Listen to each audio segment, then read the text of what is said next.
Few slides back.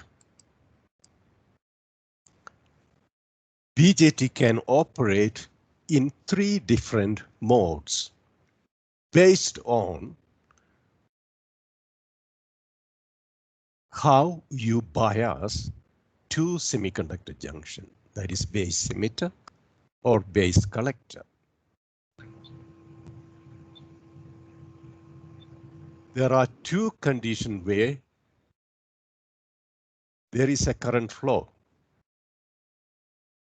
The most important one is active region, base emitter forward bias, base collector in reverse bias, where you have controlled current flow. In the cutoff region, that is base emitter reverse, base collector reverse, there is no current flow. And in saturation, base emitter in forward, base collector also in forward, where you get uncontrolled current flow. In analog electronics, we are focusing on active operation.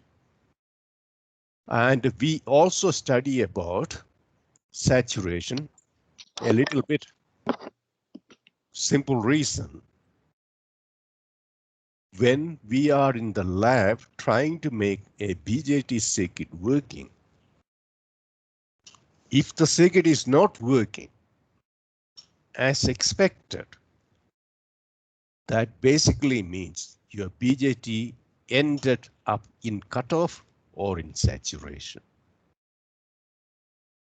Therefore, we need to know after biasing where exactly you biased your BJT.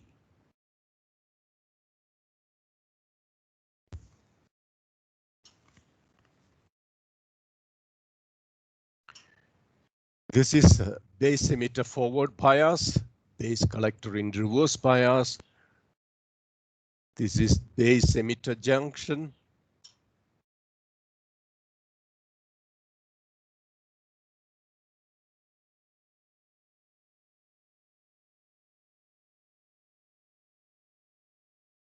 That junction is in forward bias because the N-type semiconductor is connected to negative supply and P-type semiconductor is connected to positive supply, as you see here.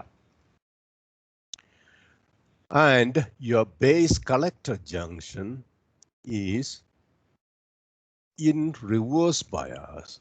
Why it is called reverse bias? Because N-type semiconductor connected to positive of the battery VCB and negative of the battery connected to P-type semiconductor. In this case, we are expecting controlled current flow, and this diagram also illustrates what is happening in the forward bias condition. N-type region having majority carriers which are electrons. They are huge in number because emitter region is quite huge. And they are injected into the forward bias injected, or they cross the junction,